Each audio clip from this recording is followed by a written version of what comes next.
Hello, नमस्कार दोस्तों। Good evening सभी को।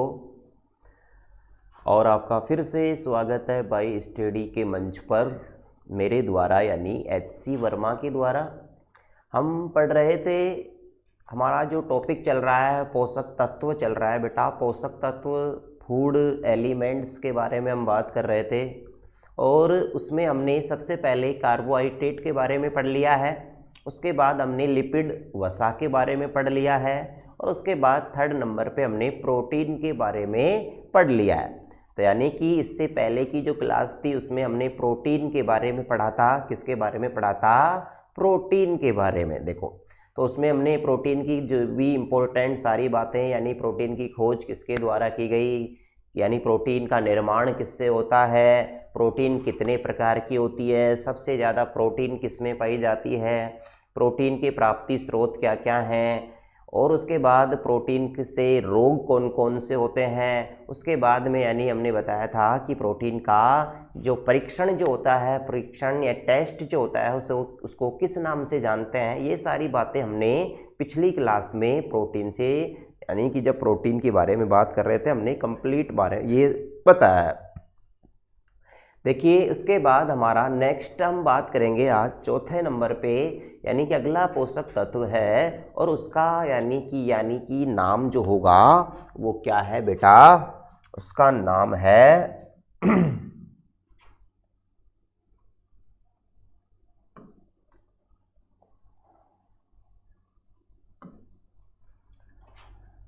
विटामिन।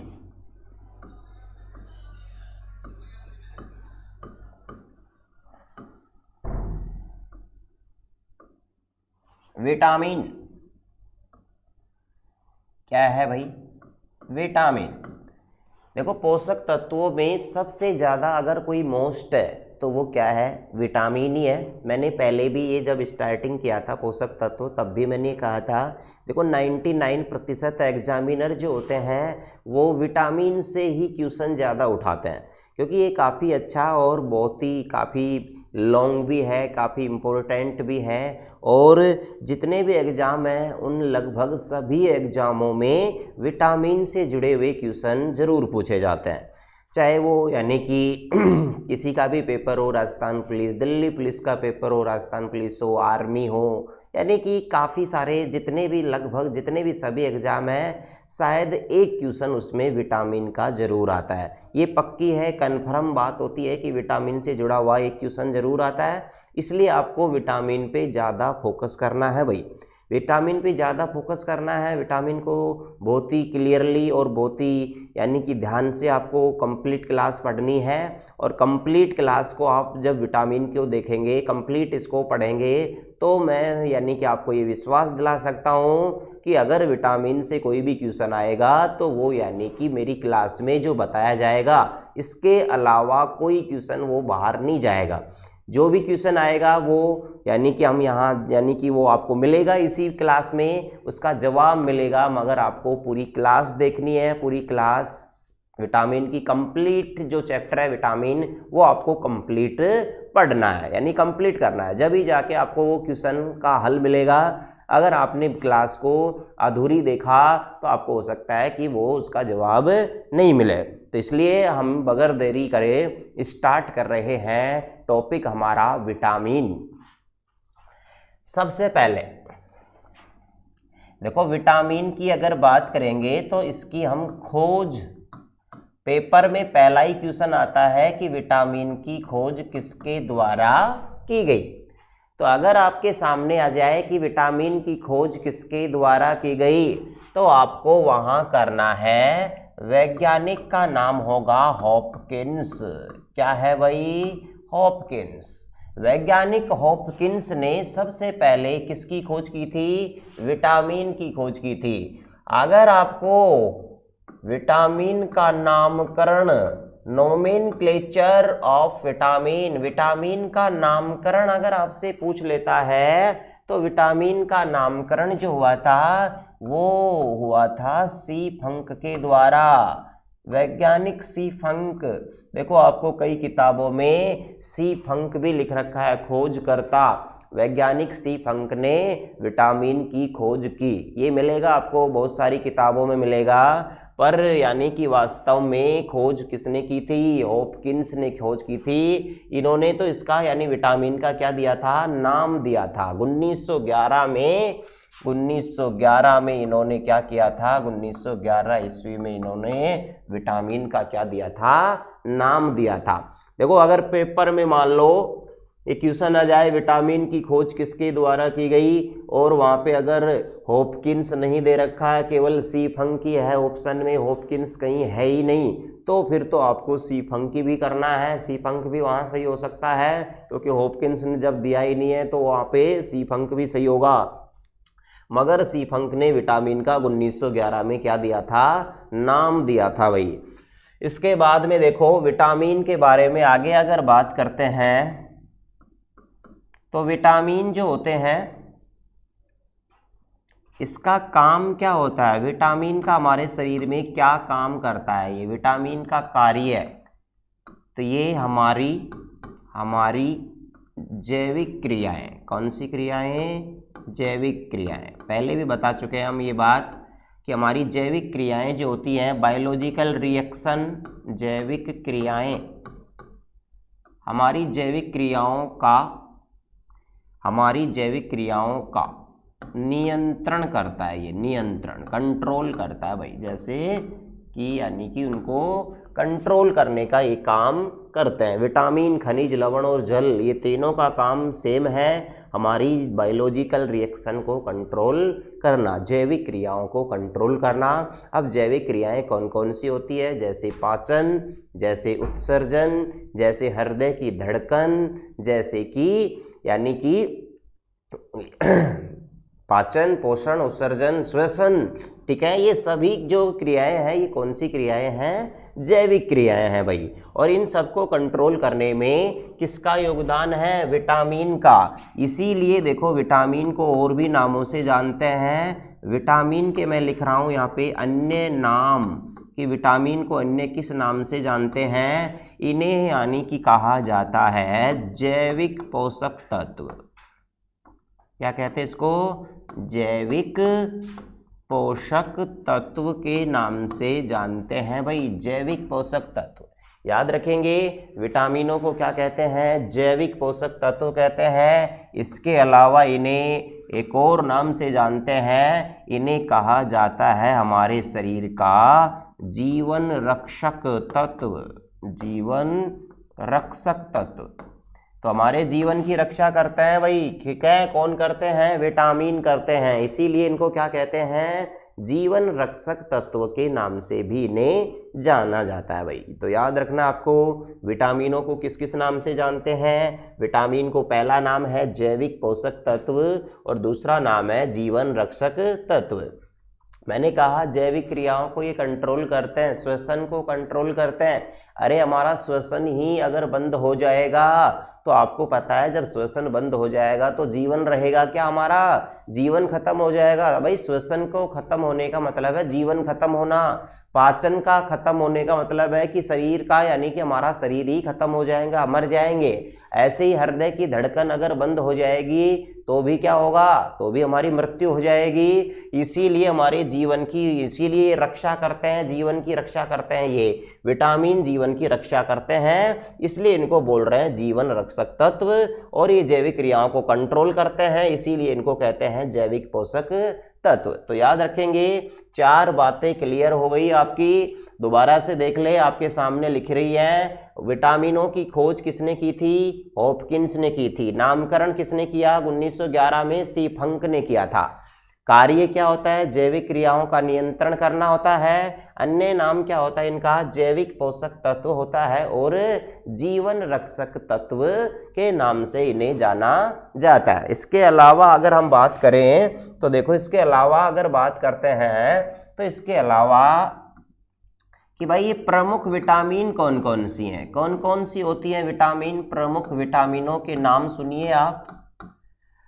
प्रमुख विटामिन कौन कौन सी होती है तो आपको पता है इनका नाम जो रखा गया है सी फंक ने, वो अंग्रेजी वर्णमाला के आधार पर, जैसे A, B, सी, डी, ई व के, ये प्रमुख विटामिन है भाई। कौन कौन सी है? ए, बी, सी, डी, ई और के, ये प्रमुख विटामिन है। याद रखना आपको, विटामिनों का जो नामकरण हुआ है वो किसके आधार पर? अंग्रेजी वर्णमाला के आधार पर। किसके आधार पर? अंग्रेजी वर्णमाला के आधार पर हुआ है। याद रखना है आपको कि अंग्रेजी वर्णमाला के आधार पर, ये आपके सामने अंग्रेजी वर्णमाला ही है, ए बी सी डी। तो प्रमुख विटामिन कौन कौन सी हैं? ए, बी, सी, डी, ई और के भाई। अब यहाँ पे देखो, सभी किताबों में आपको ये नहीं लिखा हुआ मिलेगा, ये मिलेगा कि वैज्ञानिक हॉपकिंस के द्वारा या फिर वैज्ञानिक सी फंक ने विटामिनों की खोज की, बस। उसके बाद में देखो आजकल पेपर में क्या आता है, अभी लेटेस्ट जो अभी, ठीक है, एग्जामों में, यानी कि अभी लेटेस्ट एग्जाम में क्वेश्चन आया था कि विटामिन सी की खोज किसके द्वारा, अलग से पूछ लिया जाए, विटामिन सी की खोज किसके द्वारा की गई, विटामिन बी की खोज किसके द्वारा की गई, या फिर विटामिन ए की। देखो इन विटामिनों के को खोजकर्ता जो है वो भी अलग अलग है भाई। याद रखना है, विटामिनों के खोजकर्ता भी क्या है? अलग अलग हैं। इसलिए आपको सभी के खोजकर्ता मैं आपको बता रहा हूं, और वो कौन कौन से हैं भाई, तो आपको देखना है कौन कौन से हैं। सबसे पहले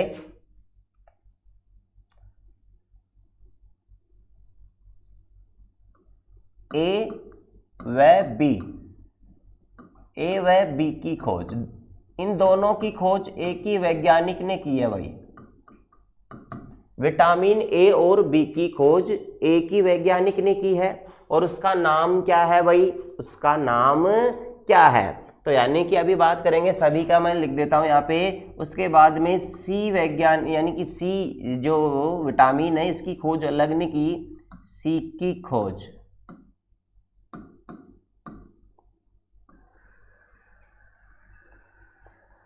देखो, हम ए और बी की यदि बात करें तो इन दोनों की खोज की थी, वैज्ञानिक का नाम है मैकुलम। क्या नाम है भाई? मैकुलम। तो याद रखेंगे, वैज्ञानिक मैकुलम के द्वारा खोज की गई थी। वैज्ञानिक मैकुलम के द्वारा क्या की गई? खोज की गई है वैज्ञानिक मैकुलम के द्वारा। किसकी खोज की गई है भाई? वैज्ञानिक मैकुलम के द्वारा विटामिन ए और बी की खोज की गई है। अब सी की खोज किसने की है? तो सी की खोज की है वैज्ञानिक का नाम है होलकट। क्या नाम है? होलकट। तो याद रखना है, वैज्ञानिक होलकट ने किसकी खोज की है? सी की खोज की है। उसके बाद विटामिन डी आता है। उसके बाद क्या आता है? विटामिन डी आता है। डी की खोज, और डी की खोज जो की थी वो किसने की थी? वैज्ञानिक डी की खोज की है वो हॉपकिंस के द्वारा की गई। हॉपकिंस के द्वारा डी की खोज की गई है। हॉपकिंस के द्वारा, हॉपकिंस ई और के की खोज, ये खोज जो की गई है ये वैज्ञानिक हैं डैम व डोइजी, डैम और डोइजी। याद रखेंगे, ये हैं सभी वैज्ञानिक अलग अलग, यानी कि और अलग अलग खोजकर्ता हैं सभी विटामिनों के। देखो दोनों विटामिनों की खोज, ए और बी की खोज तो किसने की है? मैकुलम ने की है। फिर सी की खोज किसने की है? होलकट के द्वारा की गई सी की खोज। फिर डी की खोज किसने की थी? हॉपकिंस ने। और ए और के की खोज किसने की है? डैम और डोइजी ने। तो ये अलग अलग विटामिन हैं, अलग अलग खोजकर्ता हैं इनके, ये आपको अलग अलग याद रखना है भाई, याद रखना है अलग अलग तरीके से। आगे बात कर रहे हैं कि भाई देखो, विटामिनों को घुलनशीलता के आधार पर, किसके आधार पर? घुलनशीलता, घुलनशीलता के आधार पर इनको अलग अलग भागों में डिस्ट्रीब्यूट किया गया है, इनको बांटा गया है। घुलनशीलता के आधार पर विटामिन के प्रकार, विटामिन के प्रकार, घुलनशीलता के आधार पर किसके प्रकार? विटामिन के प्रकार, घुलनशीलता के आधार पर। किसके आधार पर भाई? घुलनशीलता के आधार पर। किसके प्रकार? विटामिन के प्रकारों की बात कर रहे हैं। देखो घुलनशीलता के आधार पर जो विटामिन होती हैं वो 2 प्रकार की होती हैं। कितने प्रकार की? 2 प्रकार की। पहली विटामिन वो होती हैं जो जल में घुल जाती हैं, जल में घुलनशील। 1 नंबर पे क्या है? जल में घुलनशील। ऐसी विटामिन जो जल में घुल जाती हैं उनको क्या बोलेंगे? जल में घुलनशील। और जो जल में नहीं घुलती वो दूसरे नंबर पे घुलती हैं। किसमें? वसा में। तो उसको बोलेंगे हम वसा में घुलनशील। वसा में घुलनशील उनको क्या बोलेंगे भाई? उनको बोलेंगे वसा में घुलनशील। तो यानी कि अब बात आती है कि भाई कौन कौन सी विटामिन होती हैं जो जल में घुल जाती हैं और वसा में कौन कौन सी घुलती हैं, यानी कि वसा में कौन सी? तो देखो विटामिन बी और सी। तो याद रखेंगे केवल विटामिन 2 विटामिन ऐसी हैं कि विटामिन बी और सी विटामिन जो होती हैं वो किस में घुलती हैं? वो जल में घुल जाती हैं। बाकी सभी किस में घुलेंगी? केवल विटामिन बी और सी ही ऐसी विटामिन है जो किस में घुलती हैं? जल में घुलती हैं। तो यानी कि याद रखेंगे बाकी सभी कौन कौन सी बच गई? यहाँ पे कौन कौन सी बच गई? विटामिन ए बच गई, डी, ई व के। ये विटामिन जो हैं ये किस में घुलेंगी? ये घुलेंगी भाई किसमें? ये वसा में घुलेंगी। किस में घुलेंगी? ये वसा में घुलेंगी भाई। अब देखो यहाँ से पेपर में कई बार क्वेश्चन आया है कि निम्न में से जल में घुलनशील विटामिन है। ऑप्शन ए में दिया गया ए विटामिन, उस ऑप्शन में बी, फिर डी, फिर ई। तो यानी वहां पे आपको करना है बी विटामिन। ठीक है, तो यानी कि बी और सी तो किस में घुलती हैं भाई? जल में घुलती हैं। बी और सी किस में घुलती हैं? जल में घुलती हैं। और बाकी जो जितनी भी है ए, डी, ई और के, ये किस में घुलती हैं? ये किस में घुलेंगी? ये वसा में घुलेंगी बेटा। याद रखना है आपको, घुलनशीलता के आधार पर विटामिनों को कितने भागों में बांट दिया गया? 2 भागों में। नंबर 1 जल में घुलनशील, नंबर 2 वसा में घुलनशील। किसमें? वसा में। तो जल में कौन कौन सी घुलती है? बी और सी विटामिन। बी और सी विटामिन किस में घुलती हैं? जल में। और ए, डी, ई और के विटामिन किस में घुलती हैं? वसा में। तो ये बात हो गई घुलनशीलता के आधार पर हो गए विटामिन। उसके बाद हम आगे बात कर रहे हैं कि भाई ये जो विटामिन जो है, विटामिनों का आपको इतना पता चल गया कि ये विटामिन जो होती है हमारी बायोलॉजिकल रिएक्शंस जो होती हैं उनको कंट्रोल करती हैं, ये उनका नियंत्रण करती हैं। इसीलिए इनको जैविक पोषक तत्व या फिर इन हमारे शरीर का इन्हें जीवन रक्षक तत्व के नाम से भी जान रहे हैं। अब विटामिनों को घुलनशीलता के आधार पर बता दिया आपको 2 प्रकार के होती हैं, जल में घुलनशील और वसा में। जल में बी और सी घुलती हैं, जबकि ए, डी, ई और के ये किस में घुलती हैं? ये घुलती हैं किसके अंदर? वसा के अंदर घुलती हैं भाई।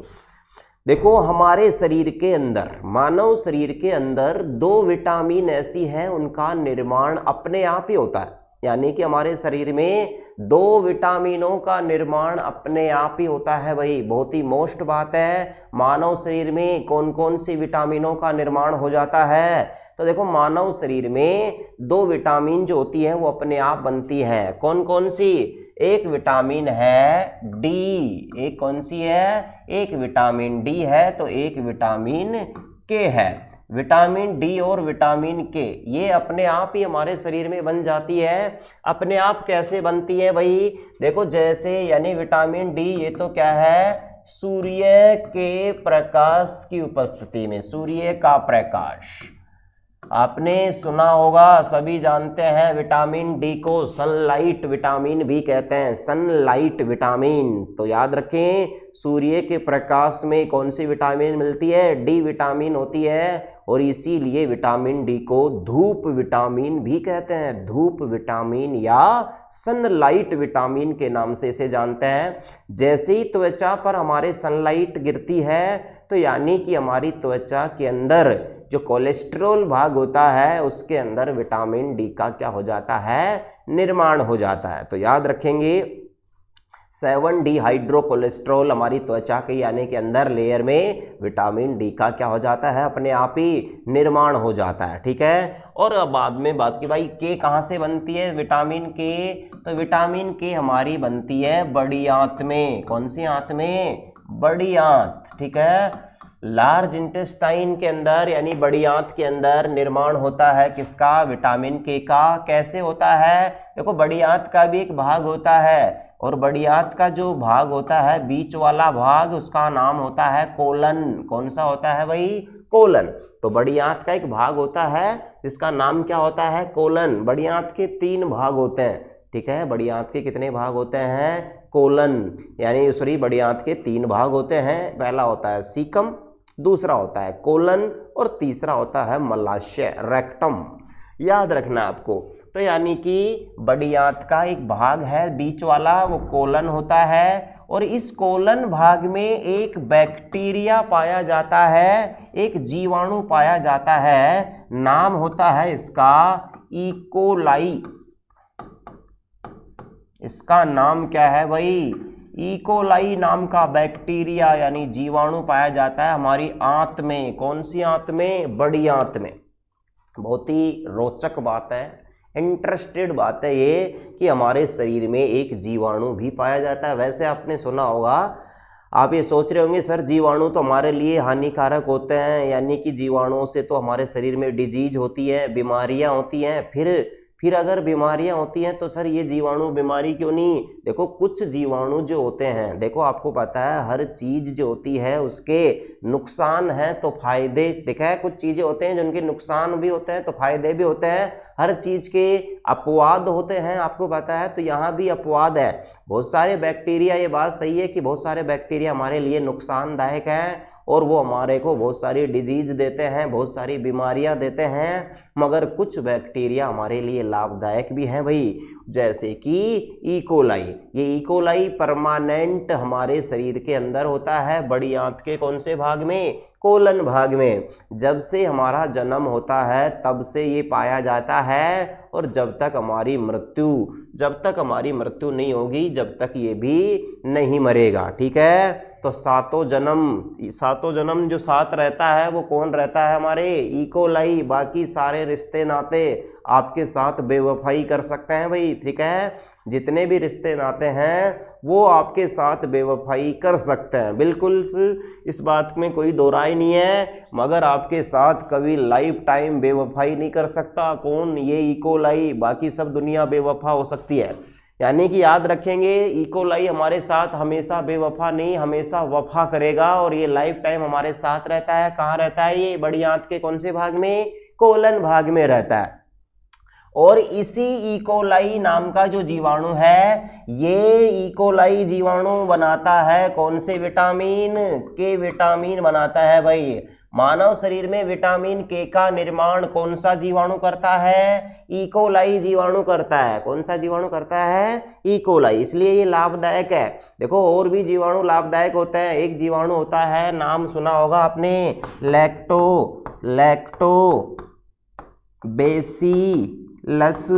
लैक्टोबैसिलस। नाम सुना होगा लैक्टो। आपको पता नाम से पता चल गया लैक्टो के आगे जय जोड़ेंगे लैक्टोज, और लैक्टोज हमने बता दिया है आपको कौन से, यानी कि किस में होता है लैक्टोज? दूध में। किस में होता है? इसकी उपस्थिति में होता है। इसीलिए तो विटामिन डी को क्या कहते हैं? धूप विटामिन कहते हैं, या फिर इसे बोलते हैं सनलाइट विटामिन। क्या कहते हैं?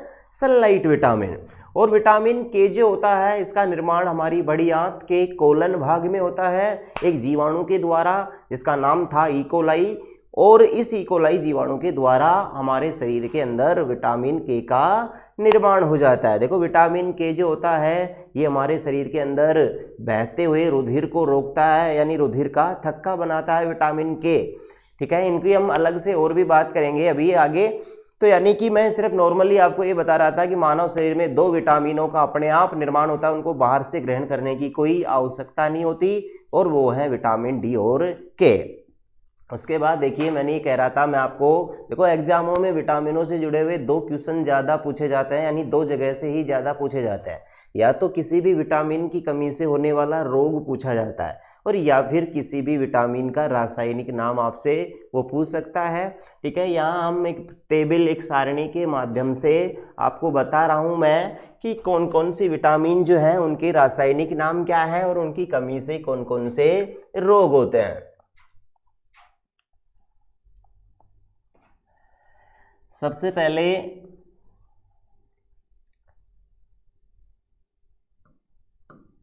विटामिन का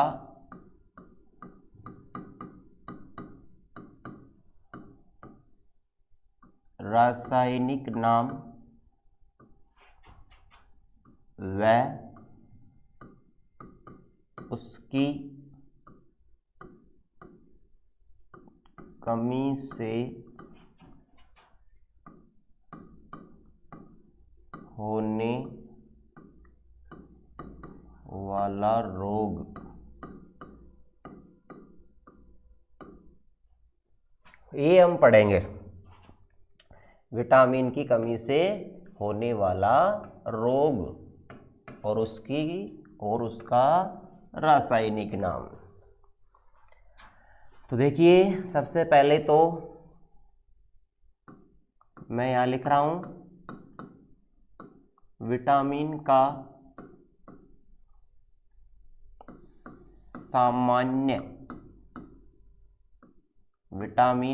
सामान्य नाम,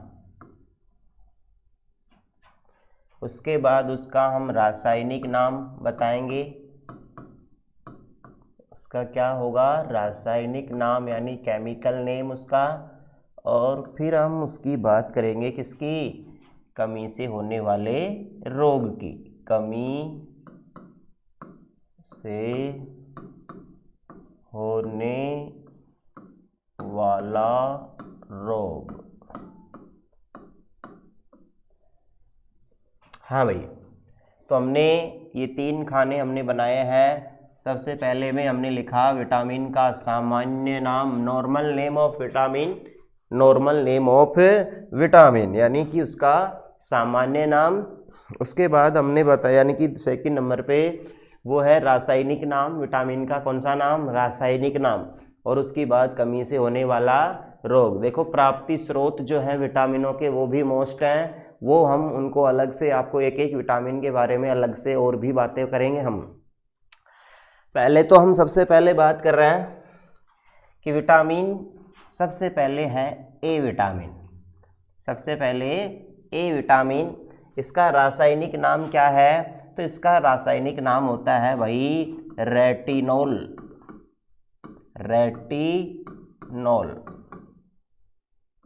विटामिन ए का रासायनिक नाम क्या होता है? रेटिनोल।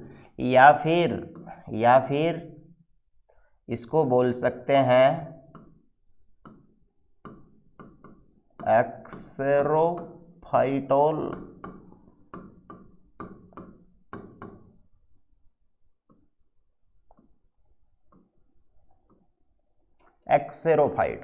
तो आपको दिख रहा होगा, हमने लिखा विटामिन ए, इसका रासायनिक नाम क्या होता है? रेटिनोल होता है। क्या होता है? रेटिनोल। या फिर एक और नाम होता है, और वो होता है एक्सेरोफाइटोल। ज़्यादातर लोग केवल रेटिनोल ही जानते हैं भाई। रेटिनोल के अलावा इसका एक और भी नाम है, और वो है एक्सेरोफाइटोल। तो याद रखेंगे, पता चल गया आपको, विटामिन ए का रासायनिक नाम रेटिनोल है या फिर एक्सेरोफाइटोल होता है। इसकी कमी से रोग कौन सा होता है? तो भाई इसकी कमी से रोग होता है रतौंधी। कौन सा रोग होता है? रतौंधी रोग होता है भाई, रतौंधी। इसको बोलते हैं क्या? इसको बोलते हैं रात्रि अंधापन। क्या बोलते हैं? रात्रि अंधापन बोलते हैं भाई, रात्रि अंधापन। या इसको हमारी भाषा में क्या बोलते हैं? इसे बोलते हैं राचोंदा। राचोंदा आ रहा है भाई, राचोंदा। इसको क्या बोलते हैं? राचोंदा कहते हैं। रात्रि अंधापन यानी रात में दिखाई नहीं देता है, इसीलिए इसको रात्रि अंधापन या राचोंदा इसे कहते हैं। विटामिन ए जो होता है, इसके अलावा संक्रमण हो जाता है, शरीर में संक्रमण हो जाता है इसकी कमी से। शरीर में संक्रमण, शरीर में संक्रमण, शरीर में संक्रमण का खतरा। इसके अलावा श्वसन, इसके अलावा श्वसन तंत्र में त्रुटि भी आ सकती है भाई। श्वसन तंत्र में क्या हो सकती है? त्रुटि हो सकती है।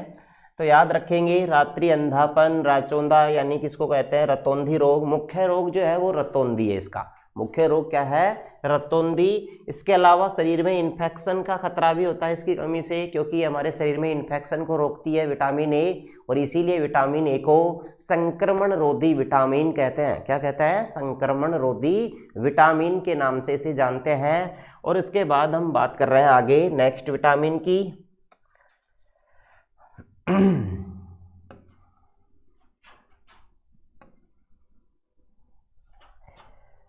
देखो भाई, एक बात आपको यहाँ आपको बता देते हैं, विटामिन बी का नंबर आता है यहाँ पे, और विटामिन बी एक ऐसी विटामिन है, एकमात्र विटामिन बी एक ऐसी विटामिन है जो पाई जाती है कॉम्प्लेक्स के रूप में। किसके रूप में? कॉम्प्लेक्स के रूप में। यानी कॉम्प्लेक्स का मतलब क्या होता है?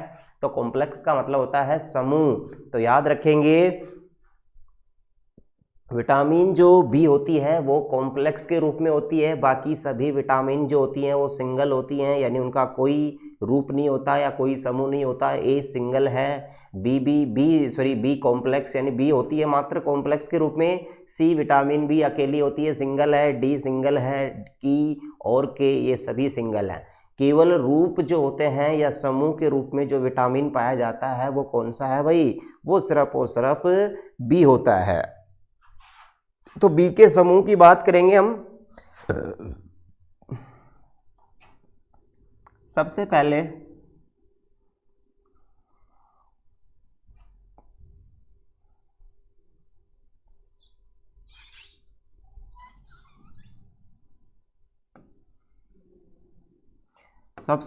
है B1 विटामिन। सबसे पहले कौन सा लेते हैं? B1 ये काफ़ी इसके यानी पार्ट है। B1 है, B2, B3, B4, B5, B7, B9, B12 ऐसे इसके रूप है। तो यानी कि B1 सबसे पहले लेते हैं। B1 का रासायनिक नाम क्या है? तो इसका रासायनिक नाम होता है थाइमीन। क्या होता है इसका रासायनिक नाम? थाइमीन होता है भाई। B1 का रासायनिक नाम क्या होता है? थाइमीन होता है। और इसकी कमी से रोग कौन सा होता है? तो इसकी कमी से रोग होता है बेरी। कौन सा होता है? बेरी। अधिकांशतः महिलाओं में ये रोग होता है, ज़्यादातर बेरी नाम का रोग। याद रखें। तो यानी कि विटामिन B1 का रासायनिक नाम क्या है? थाइमीन है। इसकी कमी से रोग कौन सा होता है? बेरी होता है भाई। बेरी नाम का रोग होता है इसकी कमी से। उसके बाद हम बात कर रहे हैं आगे कि इसके बाद विटामिन कौन सी आएगी? B2 आएगी। B2 विटामिन कौन सी आएगी? B2 विटामिन आएगी। B2 विटामिन का रासायनिक नाम क्या है? इसका रासायनिक नाम है भाई राइबोफ्लेविन।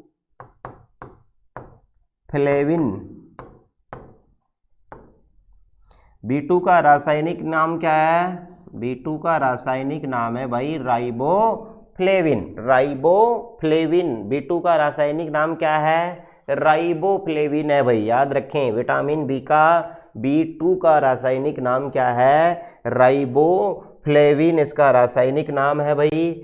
अब यहाँ हम बात कर रहे हैं तो इसकी कमी से रोग कौन कौन से होते हैं? देखिए, इसकी कमी से कई सारे रोग हो जाते हैं भाई। इसकी कमी से यानी कि त्वचा से जुड़े हुए रोग होते हैं, ठीक है, स्किन से जुड़े हुए रोग हो जाते हैं, आँखों से जुड़े हुए, आँखों से यानी कि आँखों में इनकी यानी कि रोशनी में कमी हो जाती है। इसके साथ ही हम बात करें ज़्यादातर तो यानी कि देखते हैं यहाँ पे रोग कौन कौन से हैं इनकी कमी से। पहला रोग डर्मेटाइटिस।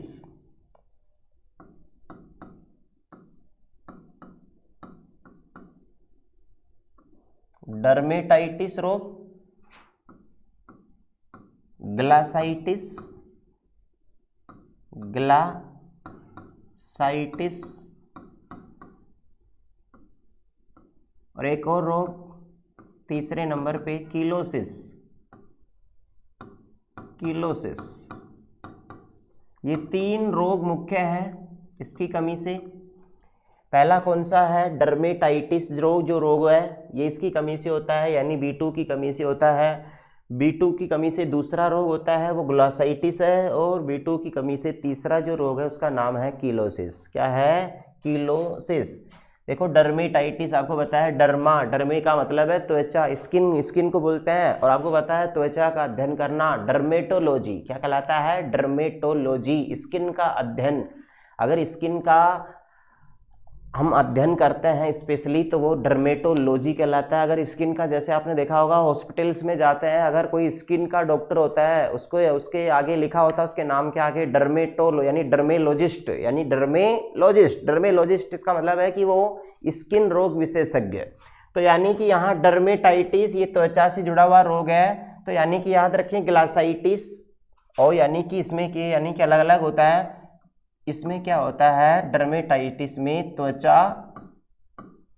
त्वचा शुष्क हो जाती है। शुष्क यानी सूख जाती है, शुष्क हो जाती है। त्वचा क्या हो जाती है भाई? शुष्क हो जाती है। इसमें ग्लासाइटिस में क्या होता है? जीभ में सूजन आ जाता है, जीभ में सूजन। अगर आपके जीभ में सूजन आ रहा है इसका मतलब कौन सा रोग है? वो ग्लासाइटिस है, ग्लासाइटिस। और किलोसिस में क्या होता है? मुंह के किनारे व होंठ फट जाते हैं। इसमें भाई होंठ फट जाते हैं, मुंह के किनारे व होंठ फट जाते हैं। तो तीनों रोग आप देख रहे हैं यहाँ पे। पहला रोग क्या है? डर्मेटाइटिस है, इसमें त्वचा शुष्क हो जाती है यानी सूखी हो जाती है त्वचा। ग्लाइसाइटिस दूसरा रोग है, इसमें क्या होता है? इसमें जीभ में सूजन आ जाता है। और तीसरा रोग क्या है? किलोसिस। तीसरा रोग कौन सा है भाई? किलोसिस है। किलोसिस में क्या होता है? मुंह के किनारे और होंठ फट जाते हैं। तीसरे रोग में क्या होता है? मुंह के किनारे और होंठ फट जाते हैं। तो यानी कि ये B2 की कमी से होने वाले रोग थे। अब हम यहाँ बात करेंगे नेक्स्ट हम बात करेंगे आगे, और अब नंबर आएगा किसका? अब नंबर किसका आएगा भाई? अब नंबर आएगा B3 का। किसका आएगा? B3 का।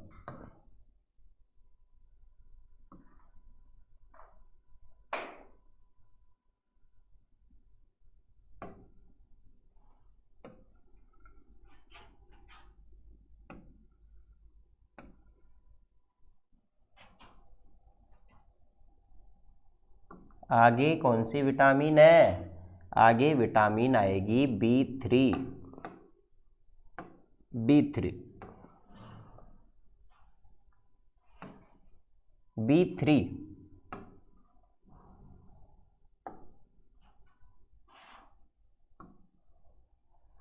B3 का रासायनिक नाम क्या है भाई? तो B3 का रासायनिक नाम है नियोसिन।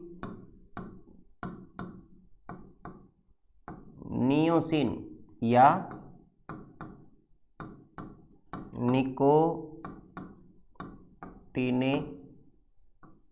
निकोटिनेमाइड। नियोसिन या निकोटिनेमाइड इसका यानी कि रासायनिक नाम है। B3 का रासायनिक नाम नियोसिन या निकोटिनेमाइड।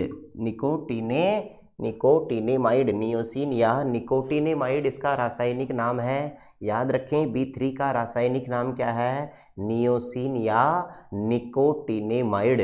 और नियोसिन की कमी से क्या होता है? एक रोग होता है, और रोग का नाम है भाई पेलेग्रा। रोग का नाम क्या है? पेलेग्रा। इसमें क्या होता है? मानसिक विकास, यानी कि मानसिक विकास व पाचन क्रिया में बाधा आ जाती है। पाचन क्रिया में बाधा। तो याद रखना है पेलेग्रा यानी कि जो रोग होता है कौन से विटामिन की कमी से होता है भाई? B3 विटामिन की कमी से होता है ये रोग पेलेग्रा। और इसका रासायनिक नाम क्या है B3 का? नियोसिन या फिर निकोटिनेमाइड। पेलेग्रा नाम का रोग होता है जिसमें मानसिक विकास और पाचन क्रिया में बाधा होती है। उसके बाद हम आगे बात करेंगे। नेक्स्ट हम बात कर रहे हैं आगे, तो वो कौन सी आएगी? Vitamin B4। नेक्स्ट विटामिन कौन सी आएगी? B4 आएगी। B4, तो B4 आएगी तो देखिए आप, B4 विटामिन की बात हम B7 की साथ करेंगे, ठीक है। अभी इसके बाद हम बात कर रहे हैं B5 विटामिन की। कौन सी विटामिन? B5 vitamin. B5 इसका रासायनिक नाम होता है क्या? पेंटोथेनिक। पेंटोथेनिक अम्ल। पेंटोथेनिक अम्ल।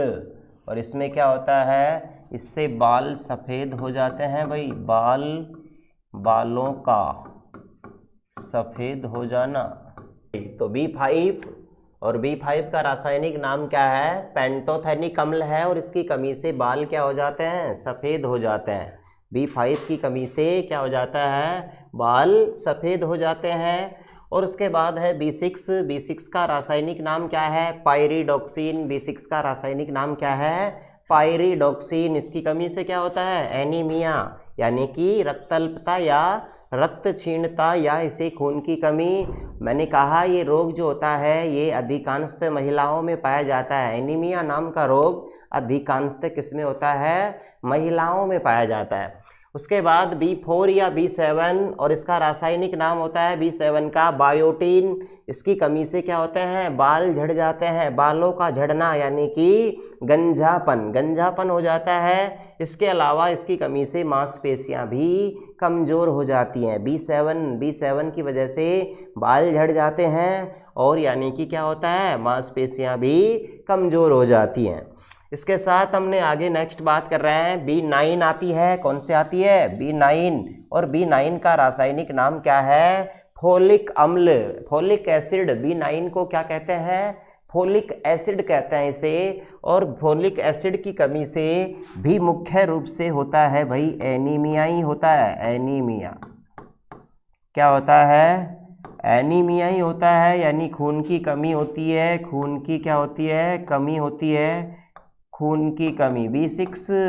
B6 की वजह से जो होता है वो B9 की वजह से भी होता है। इसमें जो हमारी कोशिकाएं जो होती हैं, कोशिकाएं और यानी कि हमारे टिश्यू जो होते हैं, ऊतक होते हैं, वो कमज़ोर हो जाते हैं। यानी इसकी कमी से हमारी कोशिकाएं भी क्या हो जाती हैं? कोशिका एवं ऊतकों का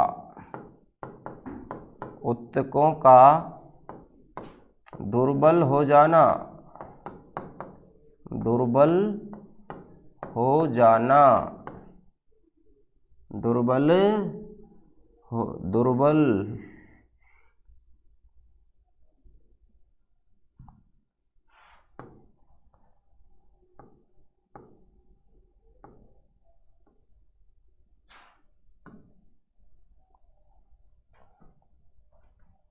एनीमिया।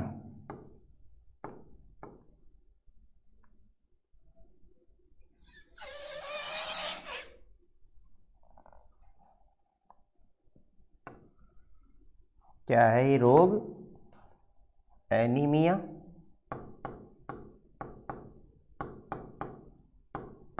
एनीमिया, खून की कमी। खून की कमी। इसके अलावा हमारी कोशिकाएं जो होती हैं, कोशिका व ऊतकों का दुर्बल हो जाना, दुर्बल हो जाना, दुर्बल हो जाना।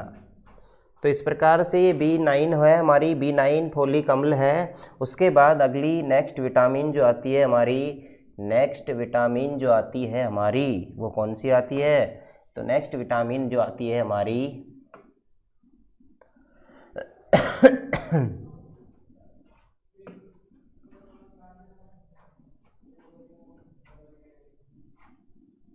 नेक्स्ट आती है B12 यानी B12 है। कौन सी है भाई? B12 है। नेक्स्ट विटामिन हमारी कौन सी है? B12 है। और इसका रासायनिक नाम क्या है? इसका रासायनिक नाम है साइनो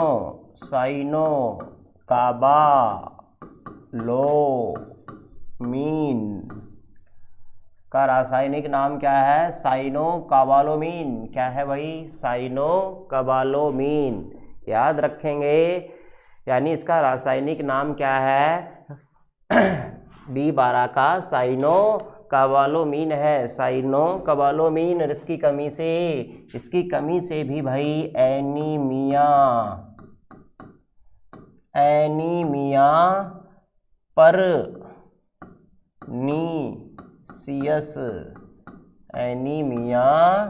परनीसियस, यानी इसका मतलब अत्यधिक खून की कमी। यह क्या है? अत्यधिक खून की कमी, अत्यधिक खून की कमी, अत्यधिक खून की कमी।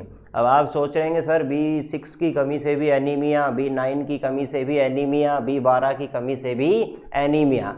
देखिए हमारे शरीर में, यानी महिलाओं के शरीर में स्पेशली विटामिन ए भी शामिल है। विटामिन ए, B6, B9 और B12, इन चारों विटामिनों की विशेष कमी होने से फिर होता है एनीमिया। तो याद रखेंगे, एक ही विटामिन की कमी से नहीं होता एनीमिया, B6 की कमी से भी, B9 और B12, इसमें सभी विटामिन की कमी हो जाती है। तो याद रखना आपको, B12 की कमी से क्या हो रहा है? Anaemia pernicious. इसमें और भी ज़्यादा, यानी B12 की वजह से और भी ज़्यादा खून की क्या होती है? कमी हो जाती है। इसको एनीमिया परनीसियस बोल रहे हैं। क्या बोल रहे हैं? Anaemia pernicious. तो B12 के साथ ही हमारी ये B जो विटामिन चल रही थी, ये क्या हो जाती है? समाप्त हो जाती है। B12 तक इसके रूप है, B1 हमने पढ़ा, B2, उसके बाद B3, उसके बाद B5, B6, उसके बाद B4 और B7 एक ही बात है, B9 और B12। आगे कौन सी, यानी कि ये विटामिन B क्या हो गई? खत्म हो गई। नेक्स्ट हम बात कर रहे हैं विटामिन C की। किसकी करेंगे? विटामिन C की बात कर रहे हैं, यानी कि विटामिन C। तो यानी देखो विटामिन C, सबसे पहले यहाँ विटामिन C के बारे में आगे बात करेंगे, इसका रासायनिक नाम और इसकी कमी से कौन सा रोग होता है भाई। तो देखिए सबसे पहले विटामिन C, इसका रासायनिक नाम होता है एस्कॉर्बिक अम्ल, एस्कॉर्बिक एसिड, यानी कि एस्कॉर्बिक अम्ल इसका रासायनिक नाम है। और इसकी कमी से रोग होता है स्क्रवी। क्या होता है? स्क्रवी। इसमें क्या होता है? मसूड़ों से खून आने लगता है भाई, मसूड़ों से खून आना, स्क्रवी रोग में मसूड़ों से खून आना, ये स्क्रवी रोग की पहचान है। तो याद रखें विटामिन C, एस्कॉर्बिक अम्ल इसका रासायनिक नाम है। क्या है? एस्कॉर्बिक अम्ल। तो विटामिन C का रासायनिक नाम है एस्कॉर्बिक अम्ल। रोग होता है स्क्रवी, मसूड़ों से खून आना।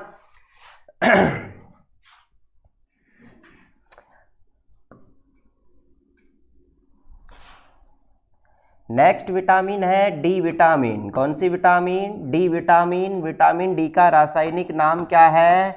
कैल्सीफिरॉल, कैल्सीफिरॉल। विटामिन डी का रासायनिक नाम क्या है?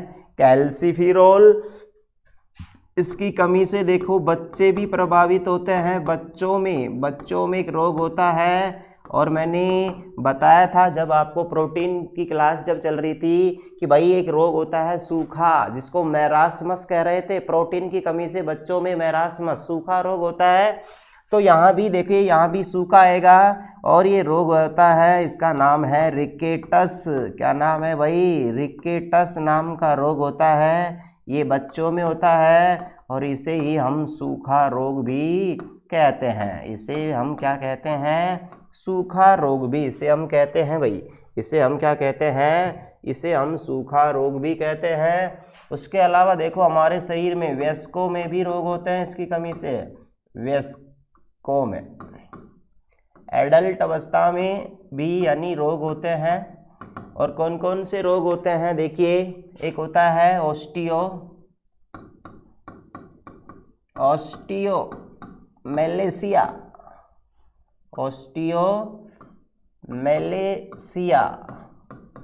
ऑस्टियोमेलेसिया नाम का रोग होता है एक तो। और इसके अलावा एक और रोग होता है, इसको बोलते हैं ऑस्टियोपोरोसिस। ऑस्टियोपोरोसिस।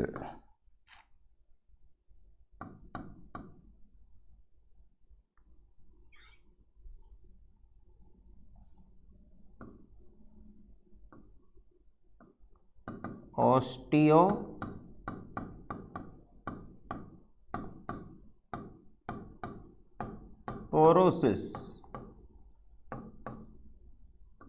हाँ भाई, ये दो रोग मुख्यतः विटामिन डी की कमी से हमारे अंदर होते हैं, यानी कि वयस्क अवस्था में होते हैं। ऑस्टियोमेलेसिया पहला रोग है, और दूसरा कौन सा है? ऑस्टियोपोरोसिस। देखो पोरोसिस का मतलब आपको पता होना चाहिए, छेद होना, हड्डियों में छेद होना। पोरोसिस रोग में क्या हो जाता है? हड्डियों में बारीक बारीक छिद्र हो जाते हैं, उसको ऑस्टियोपोरोसिस कहते हैं। ऑस्टियोमेलेसिया में क्या होती है? हड्डियां कमजोर हो जाती हैं, लचीली हो जाती हैं, और यानी कि हड्डियों में दर्द होने लगता है। जबकि ऑस्टियोपोरोसिस जो रोग होता है, ऑस्टियोपोरोसिस, इसमें क्या हो जाती है? इसके अंदर हड्डियों के अंदर छोटे छोटे छिद्र हो जाते हैं। ये हड्डियों से जो ऑस्टियोपोरोसिया जो होता है, अत्यधिक धूम्रपान करने वाले लोगों में ज़्यादा पाया जाता है भाई, याद रखें ऑस्टियोपोरोसिस। तो यानी कि वयस्क, और उसके बाद बच्चों में रोग कौन सा होता है? रिकेटस रोग होता है बच्चों में विटामिन डी की कमी से, और इसको बोलते हैं कौन सा रोग? सूखा रोग। क्या बोलते हैं इसको? सूखा रोग इसे कहा जाता है। नेक्स्ट अगर हम बात करें तो अगली विटामिन जो आती है हमारी वो कौन सी है भाई? अगली विटामिन जो है हमारी वो कौन सी है? Vitamin E. कौन सी है? विटामिन ई है।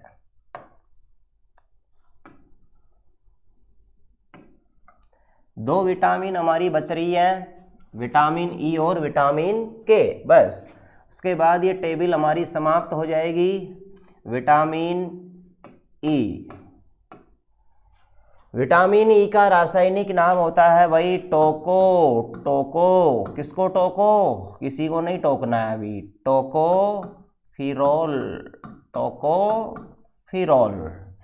तो याद रखेंगे टोकोफिरोल किसका रासायनिक नाम है? ये विटामिन ई का, टोकोफिरोल विटामिन ई का रासायनिक नाम है। और इसकी कमी से भाई बहुत ही गजब की विटामिन है ये, किसके? और इसकी कमी से रोग भी बहुत गजब होते हैं। याद रखें कौन कौन से रोग होते हैं भाई?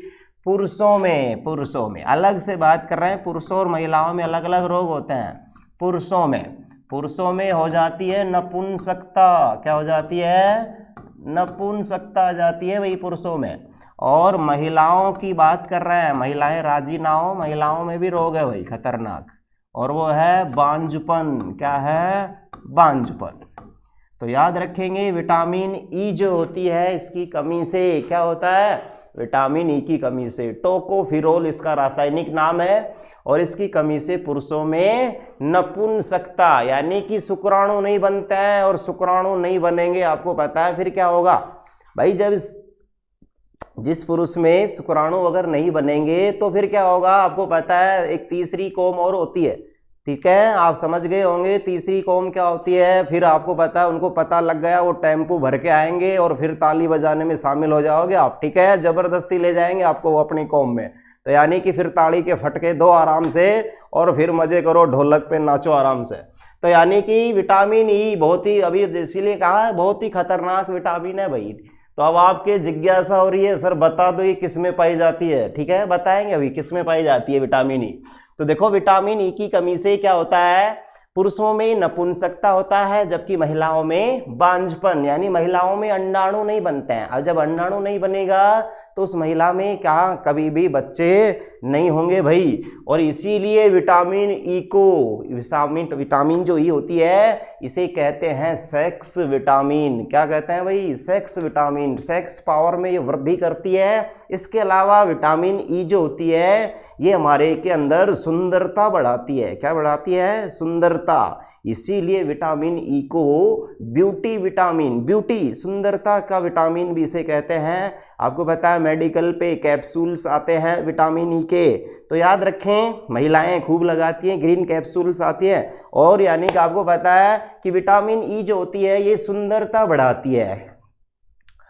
तो यानी कि आगे इसकी और बात करेंगे। और लास्ट में हम बात कर रहे हैं विटामिन कौन सी आती है? लास्ट में विटामिन है के। लास्ट में कौन सी विटामिन है? के विटामिन है। और इसका रासायनिक नाम देखिए, सुनिए आप, इसका रासायनिक नाम फाइकोक्विनोन। फाइकोक्विनोन इसका रासायनिक नाम क्या है विटामिन के का? फाइकोक्विनोन। और इसकी कमी से क्या होता है? इसकी कमी से रक्त का थक्का नहीं बनता। रक्त का थक्का नहीं बनता है। किसकी कमी से? किसकी कमी से? के की कमी से रक्त का थक्का नहीं बनता है।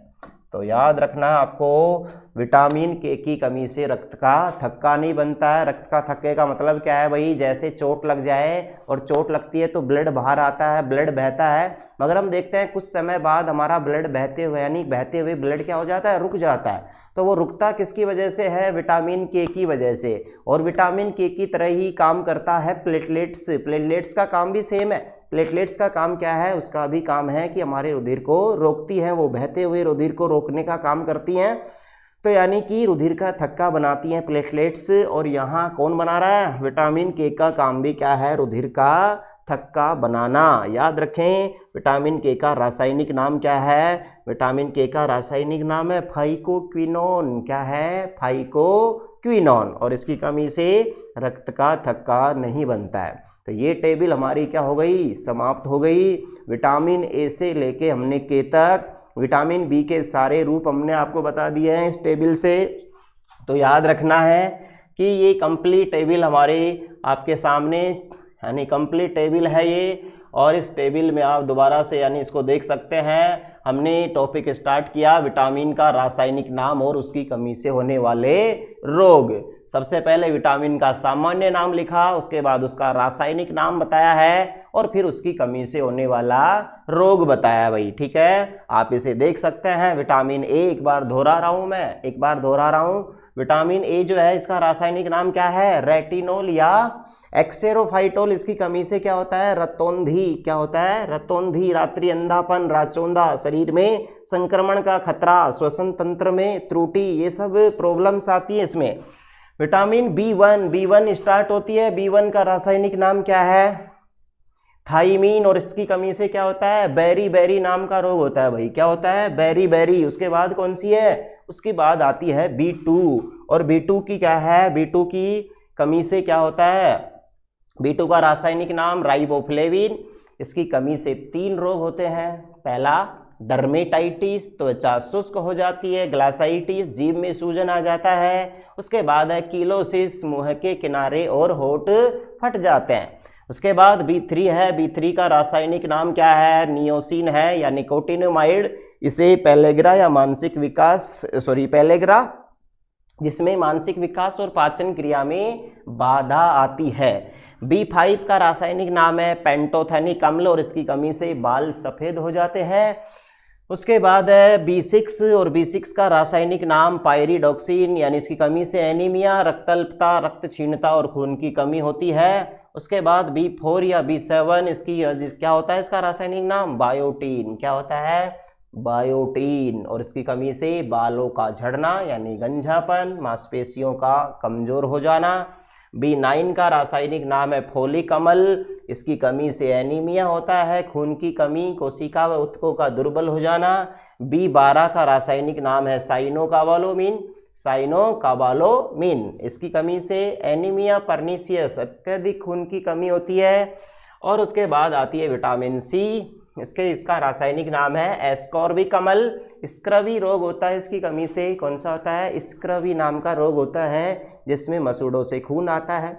उसके बाद आती है विटामिन डी। विटामिन डी का रासायनिक नाम कैल्सीफिरोल है। बच्चों में रिकेटस सूखा रोग, वयस्कों में ओस्टियोमेलेसिया और ओस्टियोपोरोसिस जैसे रोग होते हैं। उसके बाद विटामिन ई है, और विटामिन ई का रासायनिक नाम है टोकोफिरोल। क्या है, टोकोफिरोल। और इसमें पुरुषों में नपुंसकता और महिलाओं में बांझपन यानी प्रॉब्लम आती है ऐसी। उसके बाद लास्ट विटामिन हमारी फाइकोक्विनोन। कौन सी है, फाइकोक्विनोन। और इसकी कमी से क्या होता है, रक्त का थक्का नहीं बनता है। क्या बनता है, रक्त का थक्का नहीं बनता है। तो यानी कि आगे हम इसका ट्रिक बताएंगे आपको। क्या विटामिनों के ये नाम जो हैं, यानी कि कौन से नाम भाई, रासायनिक नाम। ये रासायनिक नाम याद रखने के लिए आपको एक अच्छा सा गजब सा ट्रिक हम आपको बता रहे हैं अब, यानी कि हम बताएंगे। तो यानी कि याद रखेंगे उस ट्रिक के भाई। वैसे आपको पता है ट्रिक से भूली हुई चीज़ आपको याद आ सकती है, ये होता है भाई जनरल में। भूली हुई चीज़ क्या हो जाती है, ट्रिक से याद आ जाती है। हम आपको एक ट्रिक बताएंगे जिसमें आपको क्रम से, क्रम का मतलब है विटामिन ए से लेकर बी के भी सारे रूप, और उसके बाद सी डी ई जो भी है भाई मेन जो है वो आपको पता है सारे विटामिन सिंगल हैं। ए भी सिंगल है, फिर सी सिंगल है, डी ई और के, ये तो 3-4 विटामिन है। इनकी तो कोई दिक्कत नहीं है, ये इनके नाम भी याद हो जाएंगे। बाकी क्या है, रूप किसके हैं ज़्यादा, बी विटामिन के रूप हैं। B1 से लेकर B12 तक है। तो यानी कि B1 है, B2, B6, B3 और B4, B7, B9, B12। तो ये क्रम से आपको याद रखने के लिए हम आपको देंगे एक ट्रिक।